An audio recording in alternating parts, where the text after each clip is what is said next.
18 কোরা সংস্কার আন্দোলনের মাধ্যমে যে রাজপথের অগ্নিগর্ভ থেকে জন্ম হয়েছিল, মৃত্যুর উপত্যকায় দাঁড়িয়ে যারা মুক্তির স্লোগান দিয়েছিল, সেই বিপিনুর হক নুরের নেতৃত্বে তৈরি হওয়া এই গণ অধিকার পরিষদ। সেই গণ অধিকার পরিষদ দীর্ঘদিন যাবৎ রাজপথে লড়াই সংগ্রামের মাধ্যমে আজকে এই ফেসিবাদ বিতরণের পরে আজকে এখানে এসে দাঁড়িয়েছে। আমরা রাজপথে মাধ্যমে আমাদের তৈরি হয়েছে, সুতরাং আমাদের ত্যাগ তিতিক্ষা অনেক।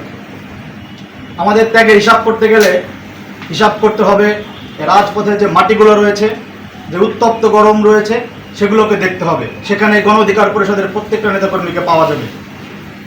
এই কোটালীপাড়ায়, এই গোপালগঞ্জে বিগত স্বৈরাচারের আমলে যে পরিস্থিতি ছিল, তার মধ্যেও এই কোটালীপাড়ার নেতৃবৃন্দ সর্বদা রাজপথে ছিল। আমরা আশা রাখি এই কোটালীপাড়ার নেতৃবৃন্দ যারা সাবেক ছিল এবং বর্তমান যারা এসেছে, দলকে গ্রোথ করতে হবে, দলকে এগিয়ে নিয়ে যেতে হবে। তাই সমন্বয় করে সুন্দর করে আপনারা আগামীতে কোটালীপাড়ার রাজনীতিকে কীভাবে সুন্দর করবেন সে লক্ষ্যে আপনারা পরামর্শ করে এগিয়ে যাবেন। অন্য অন্য সংগঠন যারা রয়েছে তাদের দিকে আমাদের তাকানোর দরকার নাই। আমরা কি করব, আমরা কি করতে চাই, আমাদের লক্ষ্য উদ্দেশ্য কি, আমাদের দলের সুনির্দিষ্ট নীতিমালা রয়েছে। সেই নীতিমালাগুলোকে বাস্তবায়ন করার লক্ষ্যে আমরা এগিয়ে যাব। আমরা নতুন কোনো কিংস পার্টি নয়, ক্ষমতায় থেকে এক পক্ষ ক্ষমতায় রেখে অপর পক্ষ ক্ষমতার বাইরে থেকে রাজনৈতিক সংগঠন তৈরি করে মাঠ পর্যায়ে দাপাদাপি করা সংগঠন গণ অধিকার পরিষদ না। গণ অধিকার পরিষদ জনতার অধিকার আদায়ের সংগঠন। গণ অধিকার পরিষদ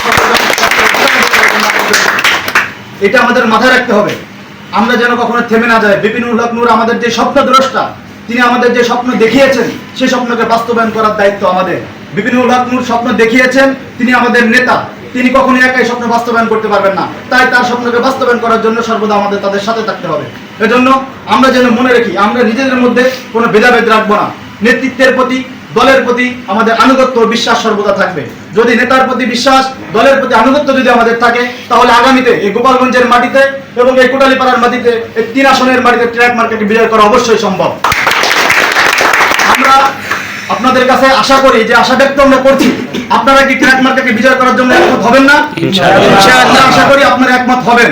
নতুন পুরাতন মিলে নতুন কোটালীপাড়া, নতুন রাজনৈতিক বন্দোবস্ত, একটি দল নতুন রাজনৈতিক বন্দোবস্তের কথা বলে সারা দেশে চাঁদাবাজি, টেন্ডারবাজি, অনিয়ম করে চলছে, কিন্তু গণ অধিকার পরিষদ সর্বদা জনতার পক্ষে থেকে এই কথা, তাদের বিরুদ্ধে কথা বলে আসছে। তাই গণ অধিকার পরিষদের সাথে থেকে গণ অধিকার পরিষদকে, এই কোটালীপাড়া যত জনগণ রয়েছে, আপনাদের মাথায় রাখতে হবে যে আমরা কেবলই গণ অধিকার পরিষদের যারা নেতা কর্মী রয়েছে তাদের এই কমিটি যে হচ্ছে, কমিটির নেতা মানে গণ অধিকার পরিষদ যারা নেতা রয়েছে তাদের নেতা না। যারা কমিটিতে আসবেন তারা কোটালীপাড়ার প্রত্যেকটা জনগণের নেতা। তাই মাথায় রাখতে হবে, অন্য দল কি করলো না করলো তা আমাদের দেখার কোনো বিষয় নাই। আমাদের দেখার বিষয় হলো এই জনতা, এই জনতাকে এগিয়ে নিয়ে যেতে হবে।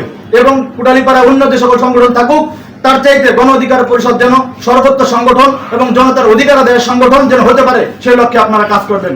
আমরা আপনাদের কাছে এসেছি যেন আপনারা দায়িত্ব নিয়ে গণ অধিকার পরিষদকে কোটালীপাড়ায় প্রতিষ্ঠা করেন, কোটালীপাড়ার মানুষকে গণ অধিকার পরিষদের প্রতি আহ্বান করতে পারেন। তা আপনারা খেয়াল রাখবেন, এলাকায় বিভিন্ন দুর্ঘটনা ঘটে, বিভিন্ন ঝামেলা ঘটে, রাজনৈতিক হোক অরাজনৈতিক হোক, সকল বিষয় জনতার পাশে থেকে গণ অধিকার পরিষদের সুনাম বয়ে আনবেন।